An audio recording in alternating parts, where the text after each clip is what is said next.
Es la mañana en el continente americano. Cuando atardece en Europa y cae la noche en Asia. Así despierta el continente americano y transcurre el día y la noche en el resto del mundo. La mañana.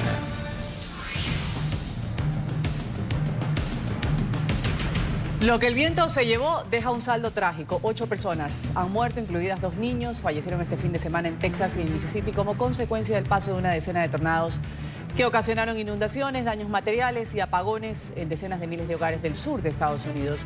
Estos 2 niños de 3 y 8 años se encontraban en un vehículo junto a sus padres en Texas cuando un árbol, derrumbado por el tornado, cayó sobre la parte trasera del automóvil. Ahí estaban sentados y, de acuerdo con la oficina del alguacil del condado de Angelina, fallecieron.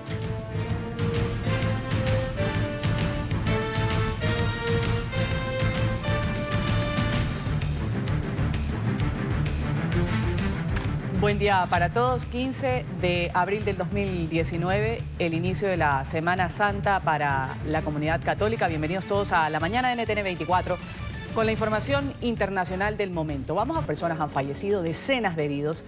Ha dejado el paso del poderoso tornado, también inundaciones en Texas y Mississippi. El servicio meteorológico alertó del avance de la tormenta hacia la costa este del país, donde podrían registrarse lluvias y fuertes vientos en ciudades como Washington y Filadelfia. También en Baltimore. Vamos a saludar esta noticia en desarrollo a nuestra periodista Carolina Valladares. Carolina, un buen lunes para ti. ¿Qué tal? Buenos días. Los estados más afectados por este temporal el fin de semana han sido los estados de Texas y también de Mississippi. Además de los fallecidos, se reportan numerosos heridos, así como casas completamente arrasadas, sobre todo casas móviles. Entre los fallecidos se encuentran 2 menores de 8 y 3 años que fallecieron por la caída de un árbol sobre el vehículo que conducían sus padres. También otro de los fallecidos fue por la caída de un pino en el estado de Mississippi, pero no solamente por caídas de árboles que fallecieron personas, también hay 2 muertos, en este caso en el estado de Luisiana, por severas inundaciones. El grueso de la tormenta dejó ya lo que es el sur de los Estados Unidos. En la noche de este domingo avanzó hacia el este del país, anegó estados como Alabama, Tennessee o Ohio, y a esta hora ya se empiezan a sentir los fuertes vientos. También han comenzado las precipitaciones aquí donde nos encontramos en Washington, precipitaciones y vientos que también se van a sentir más al norte en estados como Pensilvania, Nueva York o Maryland. Algo golpeó la casa, pero no esperaba esto. Fue sorprendente cuando salió el sol y pudimos ver realmente lo que sucedió. Es difícil de describir. Hay muchas casas volteadas. Tienes casas que se salieron de sus cimientos. Parece que hubiera caído una bomba. Y atención, porque también hay alerta de tornados, en este caso en los estados de West Virginia y más al sur de Washington, en Virginia. Mencionar que como consecuencia de este temporal, ahora mismo, al menos en las últimas horas, el último reporte es que hay 110.000 personas en estos momentos sin electricidad en los Estados Unidos, sobre todo en los estados afectados. Este es el reporte desde Washington. Carolina Valladares para NTN 24. Vamos a saludar en Honduras a José Guadalupe Ruelas, director de la ONG Casa Alianza, esta casa que vela por los derechos humanos de la niñez, particularmente en el país centroamericano. Gracias por estar con nosotros. Bienvenido a la mañana. Buenos días, Ruth. De verdad, una alegría estar con ustedes esta mañana en medio de estas circunstancias. José, gracias. En medio de estas circunstancias, justamente, quisiera que nos detalle cuál es la situación que ustedes han logrado detectar de estas familias que salen despavoridas de su sitio, según lo han dicho ellos, huyendo de los peligros que encierran sus sectores, buscan una mejor vida en Estados Unidos y hacen una travesía y un trayecto con una incertidumbre enorme, sabiendo las políticas rigurosas que ha impuesto el presidente de Estados Unidos, Donald Trump. ¿Cómo están estas familias? Particularmente, ¿de cuántas personas con niños estamos hablando? Bien, en la modalidad de lo que se ha denominado caravanas, que en cada caravana unas 1.200 personas, hombres, mujeres y un 40% de ellos menores de edad, están viajando regularmente hacia Estados Unidos, tratando de hacerlo de esta manera porque se sienten más protegidos viajando en caravanas, los estados tienen que dar una respuesta, digamos, pública en materia de salud, materia de protección, cosas que no suceden en la migración individual, que es, digamos, más invisible, incluso es más anónima, entonces las personas se ven más expuestas. Pero lo que usted preguntaba y lo que introducía están llenos de razón. La gente está huyendo de la falta de oportunidades como empleo, educación y protección, pero también combinado con altos niveles de violencia, una violencia que por un lado es negada por las autoridades estatales y por otro lado no encuentra las personas respuestas ante las autoridades cuando van a poner denuncias. Entonces la gente es amenazada y sabe que al ir a la policía no va a ser atendida, ¿no? Ya el mismo decreto de la ley Berta Cáceres, que ha sido o ha tratado de ser reintroducido, habla de cómo la depuración policial fue un fracaso en el país. Justamente, José, ¿qué están haciendo los gobiernos de turno en este denominado Triángulo del Norte de Centroamérica? Está Guatemala, está Honduras, El Salvador. Se creó este triángulo por una integración económica, pero que además tiene una situación de común denominador, que es la gente que está saliendo de sus países por la inseguridad, por la violencia, porque dicen, no quiero que mis hijos sean captados por pandillas, por maras salvatruchas. ¿Qué hacen los gobiernos de turno actualmente, en Honduras particularmente, para evitar que la gente salga de sus lugares por no tener las oportunidades? El problema de la violencia y de la criminalidad en Honduras es un tema que se ha salido ya de las manos de los gobiernos o del gobierno actual, del régimen actual. Este gobierno se ha empeñado en una estrategia de seguridad militarista fundamentada en el patrullaje de calles, pero que no genera seguridad territorial en los barrios y colonias. Por otro lado, hay tanta corrupción y tanta debilidad institucional que cuando las personas quieren poner una denuncia o acudir a la justicia no la encuentran. Por ponerle un ejemplo, el año pasado Casa Alianza detectó cerca de 120 casos de trata de niños y niñas, de los cuales el gobierno logró admitir 20, pero solo uno ha sido judicializado. Con esos porcentajes de aplicación de justicia, la gente se siente indefensa. Y ese sentido de indefensión el que hace que la gente se vaya. Hay comúnmente un dicho que dice que a veces la gente se siente entre la espada y la pared. El problema en Honduras es que no hay pared, lo que hay es un barranco. Entonces la gente tiene que huir porque no tiene ya de dónde asirse, a dónde acudir. La gente no quiere poner denuncias, no confía en la policía, no confía en los jueces, no confía en el gobierno. Si usted se fija, la gente sigue yéndose porque piensan que aquí no hay una respuesta. Y eso es lo doloroso, porque no se está haciendo lo necesario por generar las condiciones sociales y económicas para que en el país la gente sienta que puede construir su futuro. ¿Con qué plan fueron o fueron sin ningún plan? Estos migrantes salieron de un sitio, iban a encontrarse con otro grupo de migrantes, decían que iban a formar la madre de todas las caravanas, la caravana madre, para llegar hacia Estados Unidos. ¿Qué va a pasar con esta gente? ¿Se temía o se hablaba de 20.000 personas? Las autoridades han dicho que alcanzan los 200. Pero ¿qué es lo que va a pasar? Sabiendo que todo está dicho prácticamente en cuanto al tema migratorio, al retraso en estas solicitudes de asilo que hacen en México, por ejemplo. Creo que ahí es donde nosotros nos percatamos de que hay un desencuentro entre las agendas gubernamentales de la región, háblese de la política exterior norteamericana y de la política hondureña, y las expectativas de las personas. Las expectativas de las personas en Honduras es salir de una situación donde su seguridad, su sobrevivencia está amenazada, para poder asirse de cualquier tabla de salvación que les permita no estar en Honduras, pero por lo menos sobrevivir. En Honduras, digamos, con una pobreza de más del 70% y una indigencia de más del 40%, el salir y poder tener la esperanza al menos de esperar una respuesta o de haber salido del ambiente en el que se encontraban y lograr captar la atención del gobierno hondureño, guatemalteco, mexicano y norteamericano es ya, digamos, una ganancia para la gente, por triste que eso suene. En cambio, los gobiernos, más que pensar en la seguridad de las personas, están pensando en la seguridad de las fronteras. Y ese desencuentro hace que no haya una respuesta satisfactoria, digamos, hacia las necesidades de las personas y que las personas no se sientan, digamos, con el ánimo de regresar ni de quedarse en su país. Entonces, mientras los gobiernos de la región, y yo creo que ahí es importante decir que hablar del Triángulo Norte es equivocado, en el sentido que este es un problema que va mucho más allá de 3 países. Triángulo Norte es una categoría utilizada por la política exterior norteamericana para asociar la migración con pandillas, delincuencia y violencia. En realidad las personas están tratando de huir de la violencia, la delincuencia y la corrupción que la aplicación de las políticas nacionales y la aplicación de las políticas norteamericanas han causado en el país. Vamos a agradecer a José Guadalupe Ruelas, director de la ONG Casa Alianza. Velan por los derechos de los migrantes, particularmente de la niñez en este país centroamericano. Gracias por estar con nosotros. Un buen día para usted. Gracias, Ruth. Buen día para usted también. Cambio de estos apagones reiterados que han vivido los venezolanos, ha sido recibido el presidente interino, Juan Guaidó, este domingo en la noche por los vecinos de la ciudad de Punto Fijo, en el estado Falcón, uno de los más afectados. Ante la falta de electricidad en esta localidad, los ciudadanos alumbraron estas zonas con sus teléfonos móviles. El reporte enseguida con nuestro periodista en la capital venezolana, Oliver Fernández. Oliver, un buen día para ti.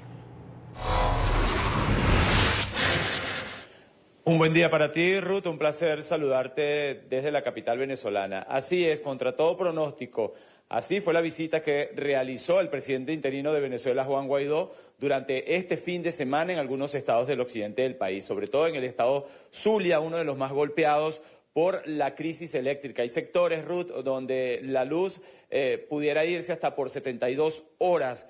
Sectores donde lamentablemente las personas están sufriendo por este racionamiento eléctrico que se ha impuesto desde el régimen de Nicolás Maduro. El sábado estuvo en la ciudad de Maracaibo, la capital del estado Zulia, luego fue a Cabimas y a Machiques, 2 localidades que son muy importantes para esta entidad. Y la noche de este domingo se trasladó hasta el estado Falcón, hasta la ciudad de Punto Fijo. La verdad que lo que se ha dicho es que la caravana incluso donde se trasladaba el presidente encargado de Venezuela, Juan Guaidó, fue atacada por varios hombres que supuestamente pertenecen a los colectivos del régimen de Nicolás Maduro. Así lo ha denunciado el propio presidente interino de Venezuela la noche de este domingo en la ciudad de Punto Fijo, donde se reunió. Las personas tuvieron que esperar hasta 3 horas para que pudiera llegar, porque prácticamente se estaba impidiendo el paso de la caravana del presidente interino de Venezuela. Tuvieron que alumbrar con sus teléfonos porque el racionamiento eléctrico no les permitía ni siquiera a los ciudadanos poder ver qué era lo que estaba pasando en esta ciudad. Sin embargo, se paró en una tarima improvisada y desde allí se dirigió a todas las personas en la ciudad de Punto Fijo. Vamos a ver qué fue lo que dijo. El símbolo de resistencia, de que este pueblo no se cansa hasta lograr la libertad y que va a seguir en las calles hasta lograr la democracia de Venezuela. Hoy han dado símbolo no solamente de resistencia, sino de insistencia. Tienen más de 3 horas aquí porque 20, no más de 20 malandros, no más de 20, se antojaron de bloquear una calle y disparar. Escuchen bien, al diputado Guanipa que nos acompaña aquí. Un aplauso al diputado.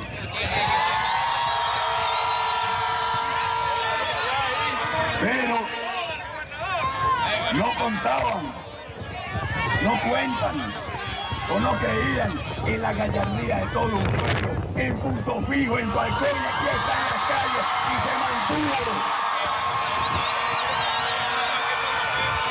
Con sus dirigentes, con su gente, con su fuerza, con su espíritu indomable. Hoy, cuando la oscuridad, porque también quitaron la luz, creen que nos iba a intimidar. Gracias, que te bendiga. Ruth, ha comenzado la Semana Santa y no se descarta que el presidente interino de Venezuela pueda visitar otros estados del occidente del país, como el estado Táchira, también otro de los estados más golpeados por la situación que se ha vivido en la frontera colombo-venezolana. Recordemos que durante este fin de semana también estuvo Mike Pompeo en Cúcuta y no se descarta que en esta Semana Santa entonces también pueda visitar el presidente interino de Venezuela esta entidad para tratar de llevar un mensaje a todos los ciudadanos que se encuentran en esta ciudad del occidente del país. Es la información que nosotros podemos aportar a esta hora desde Caracas. Volvemos contigo a la mañana de NTN 24. Oliver, en apenas 37 años, el alcalde de una modesta ciudad de Indiana se ha lanzado como precandidato demócrata a las elecciones presidenciales del 2020. Abiertamente homosexual, hijo de un migrante, este veterano de Afganistán y miembro de la iglesia episcopal, es capaz de hablar 7 idiomas. Pete Buttigieg se sitúa además en el tercer lugar de las intenciones de voto demócratas según las últimas encuestas en Iowa y en New Hampshire, los primeros estados que van a votar en estas primarias el año próximo. En Perú, el portal IDL Reporteros ha revelado que más de 4 millones de dólares habría depositado la constructora Odebrecht en cuentas del secretario de la presidencia durante el gobierno de Alan García. Según la investigación periodística, Luis Nava y su hijo José Antonio Nava habrían recibido el dinero después de que la compañía brasileña a ella se le adjudicara la línea 1 del Metro de Lima. Los pagos se habrían realizado entre el 2006 y 2010. Filipinas ha confirmado hoy la muerte del líder del grupo yihadista Maute. Las pruebas de ADN han corroborado que Abu Dar está muerto. El extremista islámico fue abatido en combate con las Fuerzas Armadas en marzo pasado. La noticia no había sido confirmada hasta tanto no fuese comprobada su identidad. Las autoridades han asegurado que van a vigilar de cerca las actividades de los remanentes en el archipiélago de la organización leal al autodenominado Estado Islámico.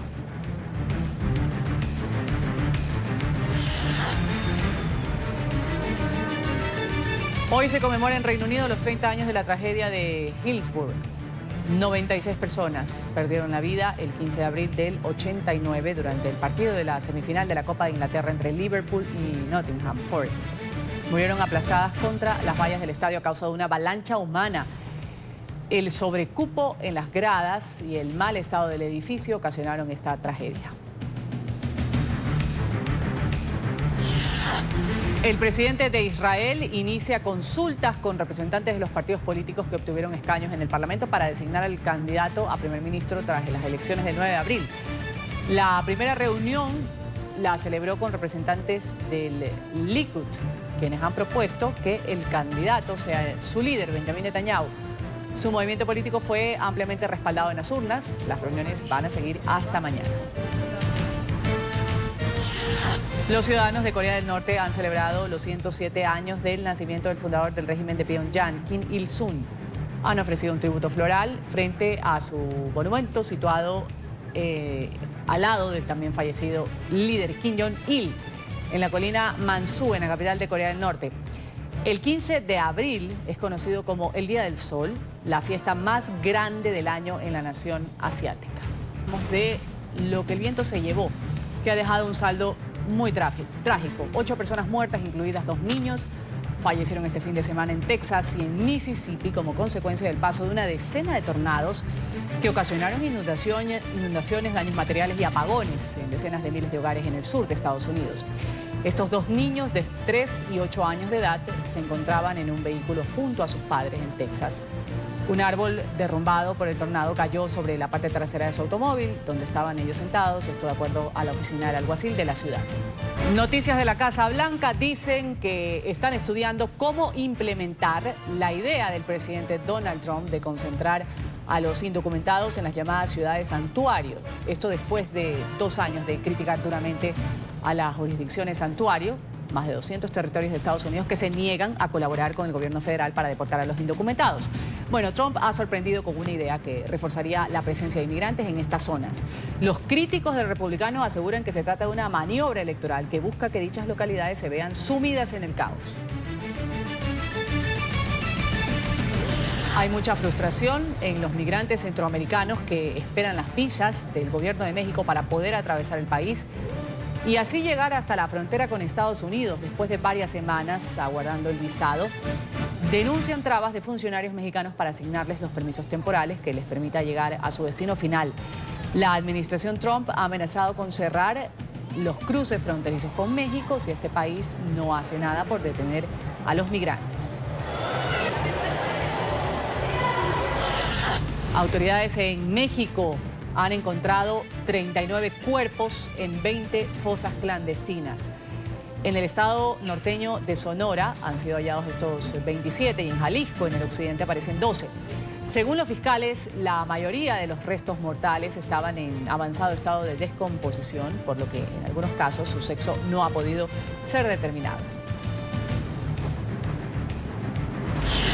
La compañía American Airlines ha informado que va a prolongar hasta el 19 de agosto la prohibición del vuelo para los aparatos Boeing 737 MAX 8. Esto supondrá la cancelación aproximadamente de 115 vuelos diarios. La aerolínea quiere garantizar la seguridad para la temporada alta de viajes y brindar además confianza a los clientes y a miembros del equipo en lo relativo a sus planes de viaje. En marzo, el presidente Donald Trump anunció que Estados Unidos iba a suspender todos sus vuelos, los de los aviones Boeing 737, MAX 8 y MAX 9, hasta nuevo aviso, después de que en menos de 6 meses 2 aparatos de estos modelos se vieran implicados en siniestros. El secretario de Estado de Estados Unidos, Mike Pompeo, ha enviado este domingo un mensaje a Nicolás Maduro. Desde la frontera colombo-venezolana al cierre de su gira en Sudamérica, ha asegurado que Washington no va a cesar en su empeño de restaurar la democracia en el país petrolero. Lo exhortó además a abrir los puentes fronterizos bloqueados para que puedan entrar la ayuda humanitaria que los venezolanos tanto necesitan. El presidente de Colombia, Iván Duque, acompañó a Pompeo en su recorrido por esta zona. La usurpación de Maduro debe terminar. Todos los venezolanos y el mundo deben rechazar el gobierno ilegítimo y autoritario impuesto al pueblo venezolano. Los Estados Unidos continuarán utilizando todos los medios económicos y políticos a nuestra disposición para ayudar al pueblo venezolano, usando sanciones, revocaciones de visas y otros medios. Nos comprometemos a responsabilizar al régimen de la corrupción y su represión. Hoy celebro que una vez más se ratifique el compromiso que tenemos entre nuestros países con su presencia para hacer todos los esfuerzos necesarios para el restablecimiento de la democracia, la libertad y el orden institucional en Venezuela. El líder norcoreano Kim Jong-un podría celebrar la que sería su primera cumbre con el presidente ruso Vladimir Putin la semana próxima, así lo asegura una agencia de noticias surcoreana. El encuentro tendría lugar si el jefe del Kremlin se desplaza hasta el lejano oriente ruso, antes o después de asistir al foro sobre la nueva ruta de la sede china, que se va a celebrar en Beijing los próximos 26 y 27 de abril. En Israel, un equipo de la Universidad de Tel Aviv ha presentado hoy un prototipo de corazón humano impreso en tecnología 3D con tejidos humanos y vasos sanguíneos. Este se trata de un gran avance en el tratamiento de las enfermedades cardiovasculares y la prevención del rechazo de los trasplantes. Los investigadores han presentado este corazón inerte del tamaño de una cereza, inmerso en un líquido. Ya se ha conseguido imprimir la estructura de un corazón en 3 dimensiones antes, pero no con células y vasos sanguíneos. El desafío de los científicos ahora es conseguir que estos corazones impresos se comporten como los de verdad.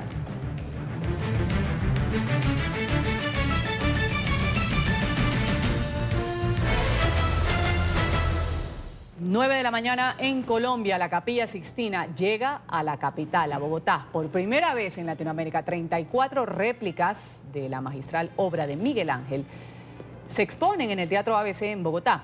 Esta exhibición, que ya ha recorrido desde el 2016 hasta la fecha diversos escenarios de todo el mundo, en países como Estados Unidos, Austria, Alemania y Panamá, va a estar abierta al público hasta el próximo 20 de mayo. Los asistentes van a tener la posibilidad de sumergirse en el que ha sido considerado como uno de los mayores logros artísticos de la humanidad, por el simbolismo que representa a lograr un efecto equilibrio entre el arte y la fe. Y aquí nos acompaña en el set de la mañana Julián Alexander González, director general de la exposición Miguel Ángel y la Sixtina. Un buen día, bienvenido a la mañana de NTN 24 en este lunes. Muy buenos días para todos. Bueno, por primera vez se dice que se expone estas 34 réplicas en la Capilla Sixtina de Miguel Ángel, recrean el asombro de uno de los mayores logros artísticos de la humanidad. Gracias al simbolismo que esto encierra, al entrelazamiento de un mismo lugar del arte y la fe, los bogotanos, los colombianos, ¿por qué tienen este privilegio, esta suerte? Sí, es una suerte, la verdad, porque hicimos el seguimiento a Martín Vialas, que es el CEO de la compañía, sí, durante más de 2 años y medio. diciéndole que vale la pena tener ese tipo de exhibiciones y actividades culturales en Latinoamérica. Ellos siempre se han enfocado más que todo en Europa, en Estados Unidos y en Asia. Y después de 2 años y medio dijimos, venga, hay que ir a Colombia porque indudablemente carecemos de ese tipo de iniciativas y nos va a ir muy bien. La gente ama el arte, la gente está muy llena de, necesitada, vida de ese tipo de iniciativas y la fe. Y parece que Semana Santa era el momento apropiado y propicio para poder tener esa exhibición. ¿Qué tipo de impresiones quieren ustedes lograr en la gente, en quienes entran a ver esta herramienta digital, donde se puede mezclar el mundo real con el virtual, además, al enfocar estas obras de Miguel Ángel? Hacemos algo que sea completamente innovador y diferente. Además de contar con los 34 frescos más importantes que pintó Miguel Ángel, inspirado en los pasajes de la Biblia, vamos a tener realidad aumentada. Entonces tú vas a bajar una aplicación que dura unos segundos y colocas el teléfono enfrente de cada una de las imágenes y te cuenta esa voz por qué Miguel Ángel pintó ese cuadro durante 2 o 3 minutos. Además vamos a tener guías, vamos a tener audioguías, o sea, es completamente una experiencia porque no solamente llegar a ver los cuadros, sí, muy bonitos, majestuosos, cuadros que están a 20 metros de altura, tú los vas a ver aquí, en 3 o 4 metros, y adicional te van a contar la historia de por qué Miguel Ángel los pintó. Claro, Julián, además que, como lo decías, es una oportunidad, un privilegio para Colombia, en este caso que ha sido escogida en Latinoamérica, para tener esta exposición a la juventud, a la gente que de pronto no puede desplazarse a Roma a visitar la Capilla Sixtina, va a tener la oportunidad de ver y conocer la historia que hay detrás de estas pinturas, de estas grandes obras de lienzo de Miguel Ángel. Sí, y no solo eso. Fíjate que en la experiencia que hemos tenido desde que abrimos, mucha gente ya ha ido y dice, es espectacular, porque cuando he estado en la Capilla Sixtina solamente puede durar 10, 15 minutos. Es el museo más visitado de toda Italia. Correcto. Más de 7 millones de personas y solamente te puedes quedar 10, máximo 15 minutos. No puedes tomar fotos, está prohibido filmar. Entonces, a 20 metros tú no vas a poder ver nada. Aquí los vas a tener en tamaño real, 1 a 1, y te van a contar por qué. ¿Cómo va a ser, Julián, la logística? ¿Qué debe hacer una persona para acudir a esta exposición? Puede dirigirse directamente a las taquillas de la iglesia, del Teatro ABC. En tu boleta también puede conseguir las boletas. Y nada, sencillamente desde las 9 de la mañana hasta las 8 de la noche puede sumergirse en el mundo de Miguel Ángel. Puede durar el tiempo que sea. La gente pregunta, ¿cuánto tiempo? Es como si estás en un museo. Puede durar 2 horas, puede durar 45 minutos, que es lo que se toma normalmente el guía. Puedes disfrutar de la realidad aumentada, puedes hacer muchas cosas. ¿Y este es un plan familiar? Totalmente. ¿Cómo atraes a los niños? Porque a veces pues, los niños sí están identificados con el arte cuando sus padres de pronto le inculcan desde pequeños, pero ¿cómo ustedes lo han pensado atractivo para esta población menor? A Martín Vialas, cuando le comentamos, hay 2 cosas adicionales que tenemos en Bogotá y que han sido completamente ganadoras. Lo implementamos hace 3 años con Vincent Van Gogh y nos fue excelente. ¿Y cuál es? Los guías. Cuando Martín Vialas tiene esa exposición, la tiene para que la gente la vea simplemente y que supone, conoce de Miguel Ángel la Capilla Sixtina. Exacto. Aquí no, vamos a tener unos guías gratuitos. Entonces la gente ya se va con otra percepción y conoce porque, es que esto fue inspirado en el pasaje de la Biblia, del Antiguo Testamento, de una manera básica, amable y bonita. Eso es lo primero. Y 2, lo que tú dices de los niños, de alguna u otra manera se vuelve atractivo con la realidad aumentada. La gente, los niños están con el teléfono, a toda hora lo quieren, con la tablet. Tú llevas tu tablet, bajas la aplicación, colocas la tablet o el teléfono enfrente de la pintura y te cuenta en 2 o 3 minutos con un juego, se recrean algunas animaciones y te dice por qué Miguel Ángel la pintó. Y a los niños les encanta eso. Didáctico, llamativo. Completamente. Lindo haberte tenido aquí, Julián. Julián Alexander González, quien está encargado de organizar todo este evento que se va a dar en Colombia. Se da la exposición de la Capilla Sixtina, que ha llegado y que ha hecho la invitación abierta. Gracias. En esta Semana Santa, además, muy oportuno. Gracias. Creo que sí, muchas gracias a ustedes. Vamos a continuar.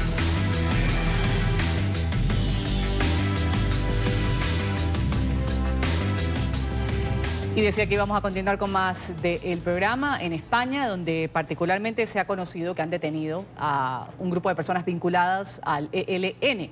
Un ciudadano español que ha sido acusado de alojar en Internet sitios web del grupo guerrillero. Se le imputan delitos de terrorismo. Saludamos a Marcelo Moncayo, nuestro periodista en España, con el reporte. Marcelo, adelante.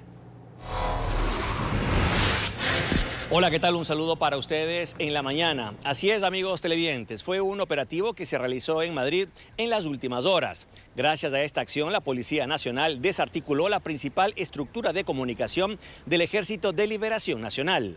Los agentes detuvieron a una persona aquí en Madrid por su presunta participación en un delito de terrorismo al ser la administradora de la infraestructura española de comunicación del ELN, vía por donde esta organización reivindicó el atentado ocurrido el pasado 17 de enero contra la Academia de Cadetes General Santander en Bogotá, donde fallecieron 22 personas y resultaron heridas un total de 87.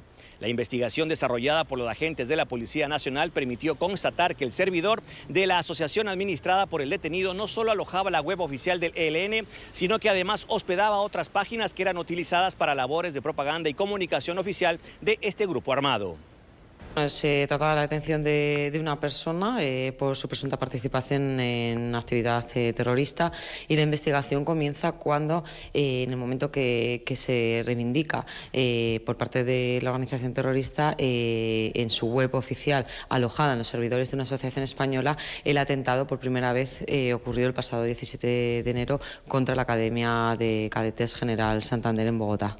Bueno, sería un delito relacionado con el terrorismo, y lo que la investigación ha permitido es que esta asociación española utilizaba no solo para esta web oficial de la organización terrorista, sino también para otras páginas oficiales que servían y hacían toda la cobertura de propaganda de la organización terrorista. Televidentes de la mañana, en estos momentos las investigaciones continúan abiertas. Este es el informe para la mañana. Sigan ustedes con más de aquí en NTN 24. Hasta pronto. Hasta pronto a Marcelo, gracias por ese reporte desde Madrid, un hecho noticioso al que hay que seguirle dando seguimiento. Hay una nueva exposición de Martin Parr en la Galería Nacional del Retrato de Londres. Este fotógrafo es uno de los contemporáneos más importantes en el Reino Unido y sobre todo un observador de la sociedad de su país en tiempos del Brexit. Saludamos a nuestra periodista de la cadena aliada Deutsche Welle, María Luz Moraleda, con el reporte. María Luz. Buenos días, Ruth. ¿Qué tal, amigos televidentes de la mañana? La nueva exposición de Martin Parr se titula Only Human, simplemente humanos. Una retrospectiva a una vida dedicada a retratar la identidad británica desde un punto de vista satírico. Tanto personas anónimas como famosos muestran su día a día frente al objetivo de un fotógrafo que lleva retratando su sociedad desde los años 70. Muchas realidades bajo una misma bandera que en tiempos convulsos del Brexit hace cuestionarse a sus compatriotas qué significa realmente ser de Reino Unido. De hecho, una gran parte de la exposición muestra imágenes tomadas tras el referéndum de 2016.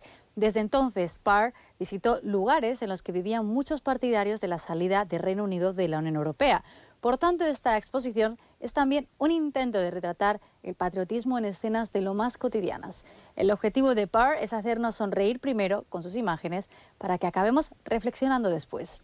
Martin Parr es un declarado seguidor de mantenerse dentro de la Unión Europea, y así lo refleja en su trabajo. Only Human podrá verse en Londres hasta el próximo 27 de mayo. Desde el canal internacional DW Deutsche Welle se despide hasta la próxima con más temas culturales europeos. María Luz Moraleda. Gracias a todos por su sintonía en este lunes con la mañana de NTN 24. Volvemos más adelante con una actualización de los hechos mundiales. Quédese con la buena sintonía de NTN 24. Viene Club de